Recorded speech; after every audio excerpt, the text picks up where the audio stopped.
Ramirez Pendagun, Executive Producer, and Miss Pam M. Quizon, Executive Producer. Ayan, grabe talaga ng lahat nandito. Unahin na natin, DJ Ai, let's go. Yes! Umupo na rin muna tayo, Jai. Oo. Rumampa ka muna dyan. Yes. Alright, so alam namin na marami pong tanong ang ating friends from the media. Maganda yung kung may upuan din ako. Ay, oo nga. Kasi pinalipat niyo pa ako dito, wala pala. Okay, alam mo, dadamayan kita. Tatayurin ako para sa iyo, Jai. Okay. So simulan na natin ang first question natin from our friends from the media. Okay, so sino po ba ang gustong unang magtanong ng ating first question dito sa The Ironheart Media Launch? I believe tawagin natin si Sir G. You're part of the creative ba? Anong part mo? Bilang artista lang ba? Ano ka dito sa show na to? Yes, nung binubuo yung kwento ng The Ironheart, actually, sa totoo niyan, matagal nang nakaline up itong storyline na ito. At parang nagkaroon ng ilang evolutions na rin yung storyline. And thankful ako kay Miss Des at sa lahat ng bumubuo ng Ironheart. Dahil syempre hiningi rin nila yung inputs ko, yung ideas ko, and we try to be a collaborative team. Syempre nagpapatuan kami ng ideas, it's for the best of the show. And yung buong cast and yung buong creative process has been very collaborative. Kaya magaan yung pakiramdam bilang artist dito sa The Ironheart. And I'm very thankful that we have a great team behind us. Siyempre headed by Chang Des and the whole Star Creatives family. And by our directors and writers. Yan. Pero is it true? 12 revisions daw bago itinuloy? Hindi ko alam kung ilan, pero medyo Madugo siya. Madugo rin yung naging proseso ng pagbuo ng kwento. Oo. Pero Charles, siyempre maraming ginulat dito sa show nyo, no? Nang biglang nalaman na, kasali si Maja Salvador. Ako alam ko talaga kasama siya, pero may nag-reveal, may mga netizens na nakakuha ng litrato. Pero ikaw, Charles, siyempre, maraming nagulat kasi nagbabalik ABS-CBN si Maja. Alam ko, muntik kayo magtamba sa isang show na hindi ko nagkukwento. Pero, nung ikaw mismo nakaalam na kasali si Maja dito, ano yung naramdaman mo? Very thankful siyempre kay Maja and sa team niya. Dahil yun nga, ilang beses na rin na parang nag-try kami mag-team up sa isang show. Finally, natuloy kami sa Ironheart and talagang eksakto yung timing na pagpasok ni Maja as Cassandra dito sa Ironheart, and we couldn't be happier to have her on board. And we're very thankful again kay Maja na tinanggap niya at naging part siya ng Ironheart. Yan. At Maja, narinig mo yung sinabi ni Charles. Dahil Ito naman thankful yung mic siya. ko, Sir Jude. Kasi parang may... Pakiramdam ko po. Ayun po. Yan, oo. Very thankful si Chard. Actually, even naman sila Sarah, sila Rupa, sobrang excited sila Mon nang malaman kasama ka. What made you decide to accept yung offer na to ng ABS-CBN para maging special participation dito isa sa leading ladies ni Chard? Madali lang ako napapayag kasi of course it's under Star Creatives. Ang dami ko nagawang magagandang shows with Star Creatives, Legal Wife and Bridges of Love. Iba yung alaga din sa akin ni Chang Des ng Star Creatives family. And then, nung sinabi na show with Richard, sabi ko, sige pakinggan ko because baka eto na yung tamang panahon para magsama kami ni Chard. So, after nun, may konting, sabi niyo nga, 12 revisions, konting revisions lang. And then, ayun, lumipad na po ako agad-agad sa Cebu.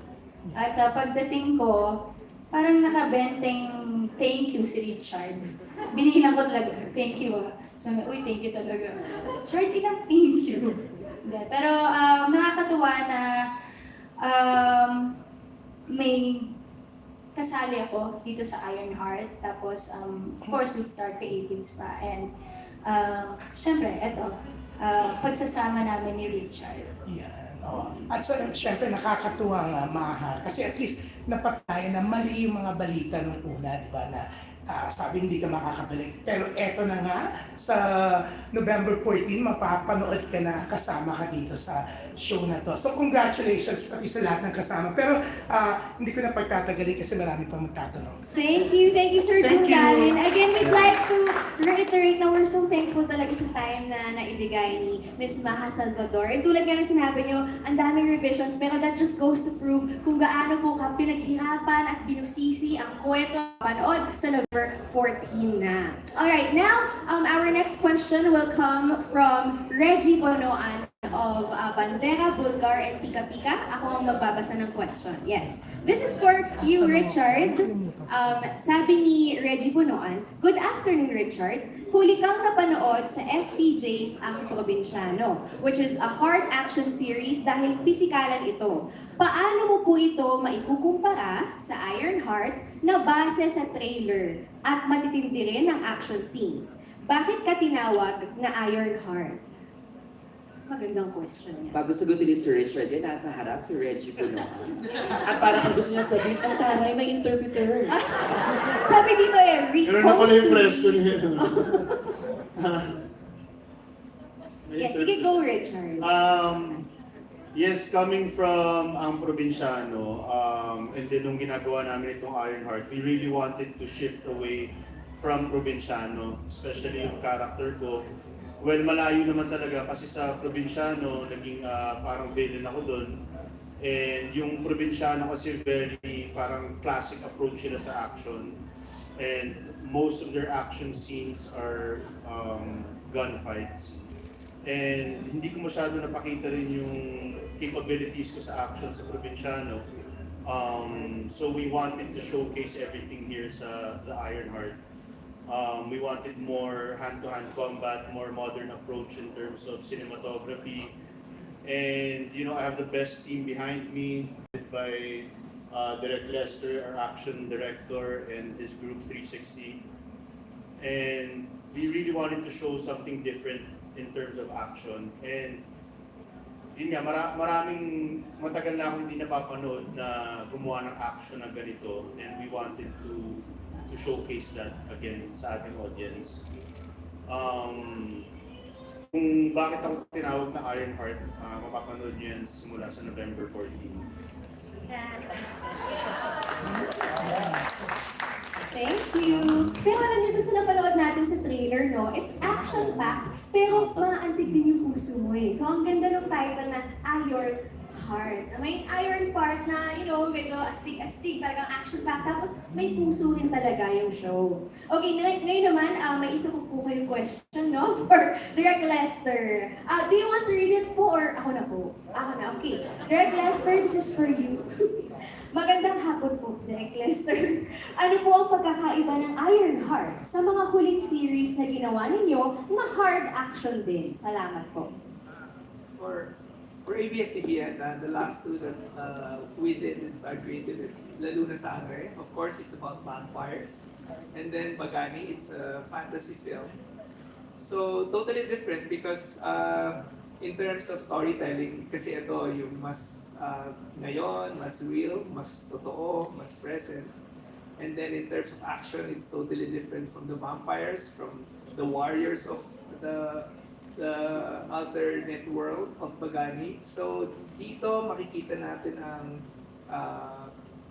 modern way of doing gunfights. Maybe we would show something different that hasn't been seen on TV. How a gunfight is being done by of course our pegs are the Hollywood films. It's a different way, a modern way of showing it. Hand-to-hand combats, knife fighting. So we're fortunate because one of the few real martial artists that is in showbiz is Richard Gutierrez. Talagang kung gumagalaw siya, it's really genuine. It's not something that he just learned for the show. It's something that he's been doing since he was a kid. So we're very fortunate to have him do these action na pangarap namin gawin. And then of course, in terms of storytelling, it's very different because it's a journey of a person who is out there to give justice to his loved ones. Yun. Thank you, Direk Lester. Ayan, syempre, tanungin din natin si Direk Richard naman. Yes, ayan, Direk Richard, ikaw naman po, kamusta naman po ang iyong naging ganap, syempre, for the Iron Heart? Kung si Direk Lester po ay more on sa actions, mga ganyan. How about you, Direk Richard? Ako naman po ay nag-cast para sa mga emotions, yung character ng mga ginagampanan nila. And syempre, kasama rin doon yung bonding.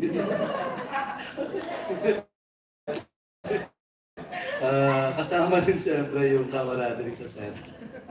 Para masaya habang ginagawa natin sa show na to. Yun ang role ko, magpatawa sa kanila.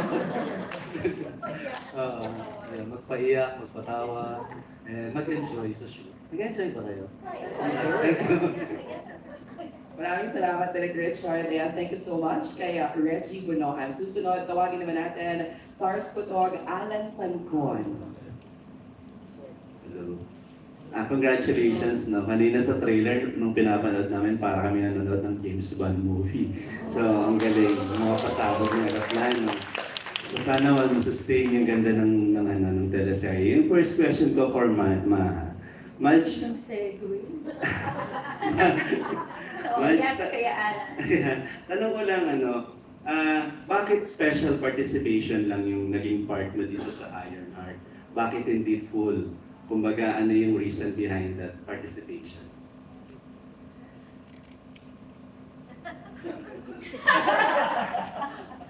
Sa Wechang Des, Kuya Miko. Ayan. Sige, ikaw na lang, Kuya Miko. Sagot po ako for match. Actually, yun nga, it's a special role. Talagang, nasan ba si Kuya Alan? Sa harap, sir. Ayun, it's a special role talaga. And we felt that for that special role, we need a special woman. So we know that Maha's very busy. Diba? She has a lot of engagements. And we're so happy that she accepted that role. Yun siya. Thank you. Thank you, Kuya Miko. Ayun ba ka din siya? Ito, bro. Pero sayang naman. Pero okay lang, at least special woman, di ba? Yun yung word eh. Yeah, yung question ko naman dun sa bagong panganak natin. Kaibigan si Dimples. Yeah, parang after pang panganak, parang work agad, di ba? So, ano yung reason why you accepted the role? And anong klaseng Dimples yung makikita namin dito na may pagka-Daniela ba o babaylan? Parang ganun. Kasi lahat ng karakter mo tumatatak eh. Di ba? So this time, anong tatatak this time sa Ironheart being Dimples naman? Ako, Kuya Alan, good evening. Salamat nga pala, Naides and Direx for having me on the Ironheart. I'm super excited. It's my first time to be working with Richard. And I see him often because magkaibigan kami ni Angel, di ba, Chard, no? So I always see you and ganun lang yung interaction namin. But to see him face-to-face doing so many great things, it's just a very amazing thing for me to watch, especially as an actor, no? But this role, my role is Celine. So my role here, I'm a fighter, tama no, Direx J. I think it was very, very apt for me to do right after giving birth. Kasi nakaka-pressure pala pag mom of 3 ka na. Meron na siyang feeling na parang, oh my God, what can I offer next? Not just as a woman, but also as an actor. Kasi I've been acting for 25 years. And kagaya nung sinabi mo, Kuya Alan, when you have roles like Daniela and Babaylan, which was also offered to me by Star Creatives, it scares you a lot because then you don't know where to go after that. But when you get an offer as good as Celine, which is a fighter here, and you just don't know whether she's good or bad, you don't know just yet. Plus, it empowers me also as a woman, as a mom, kasi dito makikita mo nagpa-fighting scenes ako. Tapos, may pagka-androgynous din siya, hence the suit today. Nagdadress sana ako, pero parang pagtingin ko sa lamin, ay hindi Celine yun. Ito yung Celine. So just to give you a quick glimpse of that. Plus, ngayon kasi, di ba, alam naman natin that men really fight and they fight really well. But now parang we wanna also show that we can fight like girls. And when we say fight like a girl, we say fight like a girl. So parang I just want to be able to do something like a character of some sort. And also when it was presented to me, parehong presentation as Babaylan.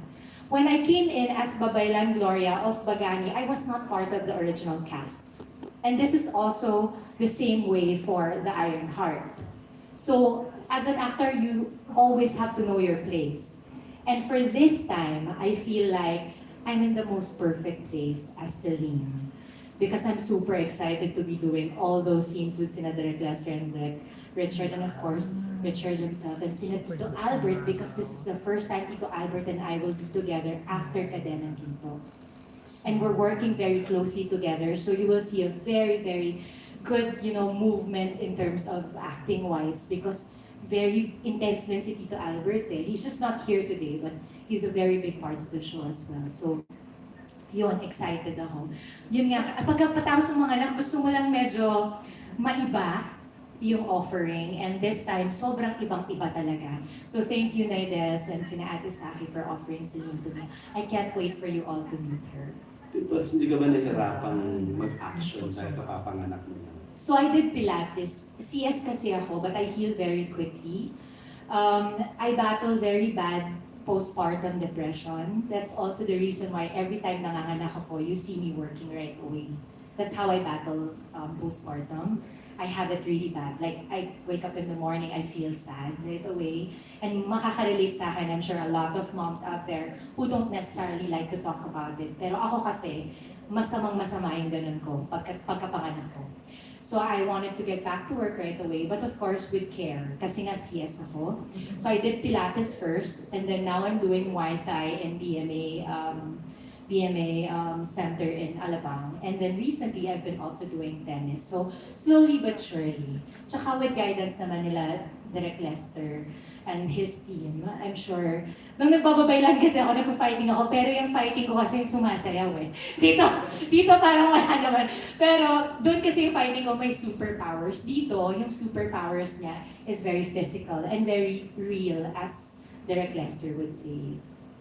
Congrats din po. Thank you, Kuya. Yung last question ko for for Sue. Hi, Sue. Thank you. Congrats, Sue. Tanong ko lang, after the success ng Broken Marriage Vow, parang nakita namin, ganun din rin ba ka-daring yung gagawin mo dito sa Iron Heart na Mas daring pa. Charot na.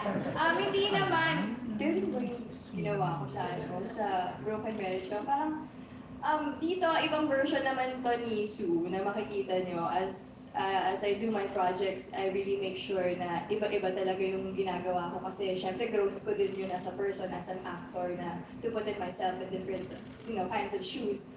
And I think na siguro masusurpass pa yung pagka-daring ng Because not only the outfits, nakita nyo naman sa trailer kanina, ibang-iba talaga yung role, ibang-iba yung upbringing, ibang-iba talaga yung core ng character ni Venus. Sorry, si Venus po yung character ko dito. So, yeah, it's a very, very different role for me to play this time around. congratulations Thank you po. everyone. Thank you. Maraming salamat, Kuya Alan. Bago tayo mag-proceed sa next question, kanina habang nakikinig ako sa kanilang lahat, nung pinanood ko talaga yung full trailer, sabi ko, ay, fantasy ba ito? Parang may pagkaroon ako naisip. Oo. Sir G, katabi naman kita, fantasy ba ito? Talong na rin yung host. Ako bigyan yung host niya. Ayan, narinig sir. Ayan, okay. Hindi siya fantasy. Sorry sir. Hindi siya fantasy, pero I would say na it is larger than life. Because hindi siya, like all action adventure movies, di ba, or shows, it reference niya yung totoong buhay. So, particularly for Ironheart, hindi siya fantasy, wala siya. Pero meron siyang elements that could be larger than life and entertaining. Just to keep the show entertaining and to give the audience a different experience. Sorry sir. Sorry. Thank you Medyo, sir. thank you. Maraming salamat. Ayun. Salamat. Tinanong ko lang kasi di ba parang kanina sa pagkakapakita sa parang, ay, Parang dami nangyayari, ang bongga. Oh, yung punch parang ano, yung extra strong. Oo. Yes, Ai, you know what I'm saying. Yes, I think we call that heightened Wow, reality. yeah, ang ganda ng Pwede heightened ganun, reality. diba? Yes. Also, to elaborate on that, kasi bakit may extra strength si yung character ni Apollo. Opo. We researched din naman on it.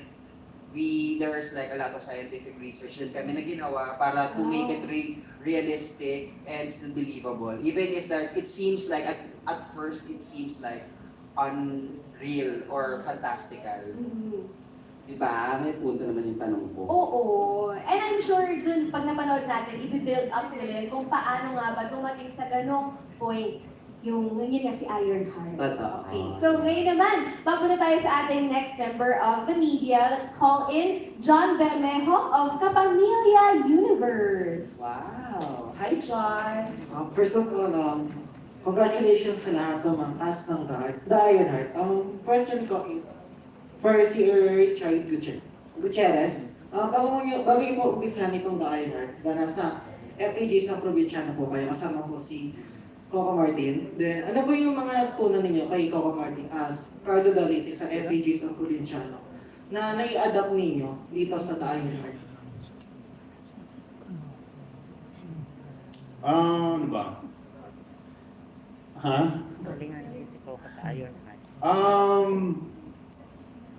Natutunan ko sa FPJ, sa Provinciano. Yes po.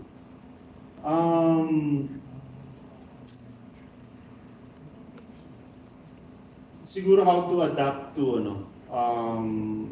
yung bilis ng pag-shoot ng production.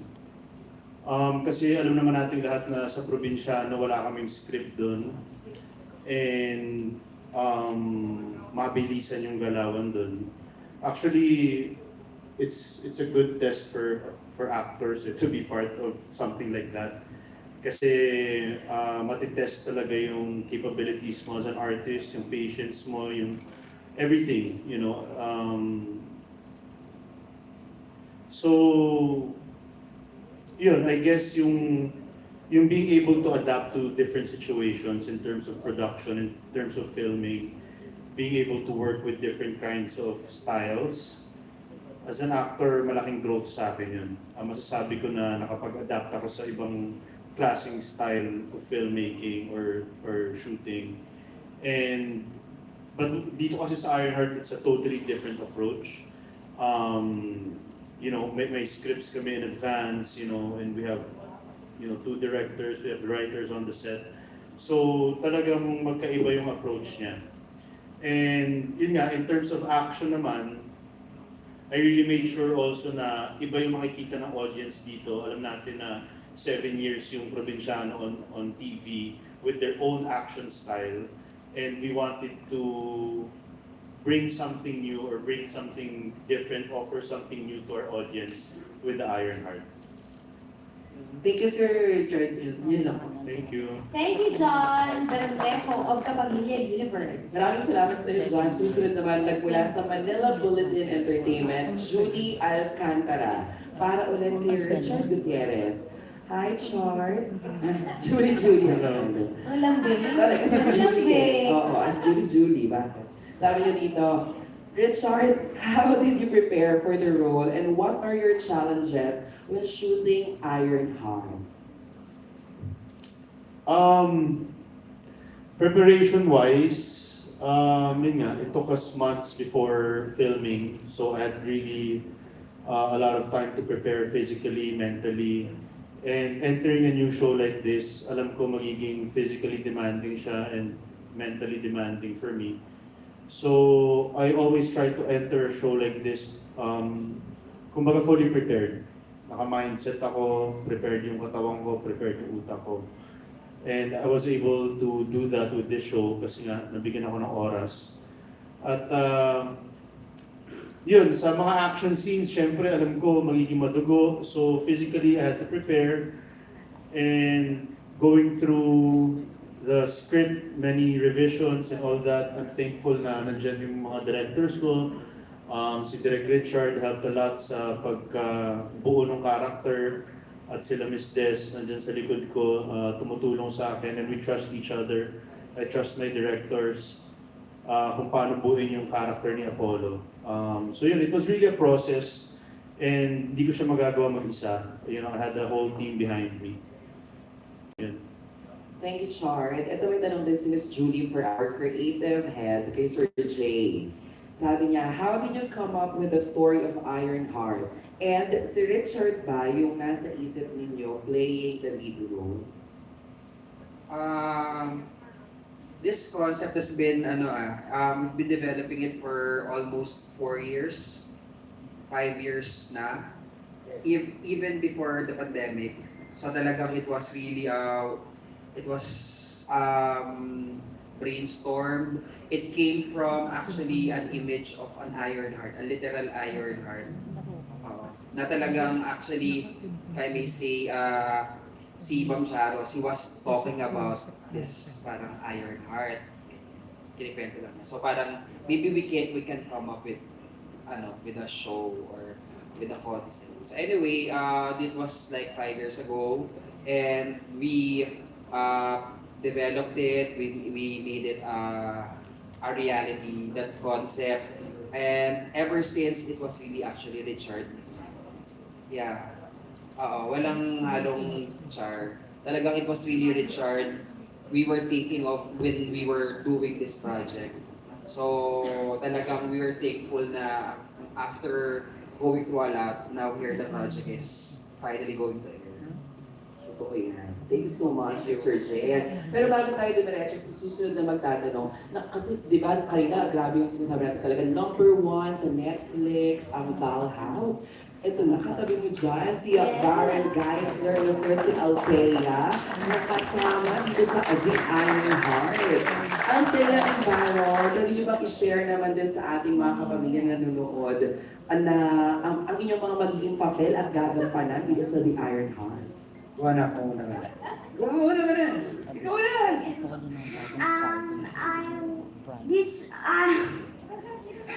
Carmen. Dito po sa The Ironheart, ang role ko po ay si Lia po. Yung pang role ko po dito, ang isang makulit na bata po, walang pinagkailayo sa totoong buhay. Talaga makulit po talaga ako, tanongin niyo po sa mama ko po yan. Yun po. Sige, tanongin natin si Mami. Hindi, makulit talaga si Althea. But when it comes to, working habits, she's a very professional young lady. So, palakpak sa'yo. Wow! Althea. At doon po sa sumuporta sa Dollhouse, lahat po kayo, inaanyayaan ko po kayong panoorin po itong napakagandang teleserye na pinagandaan talaga ng kapamilya, no? And I am very blessed na part po ako nitong show na to. Maraming salamat po sa Star Creatives, kay Tiamde, sa lahat po ng production, sa directors natin, kay Richard, kay Direct Lester, and also kay Mr. Richard Gutierrez. Pare, maraming salamat kasi basta makikita nyo na lang paglabas ng movie, paglabas ng serye na to kung ano yung mga magta-transpire. But for now, I'm very grateful. Thank you. Thank you, Althea and Baron. Diretso na tayo. Kaya gusto ko naman marinig, of course. Mr.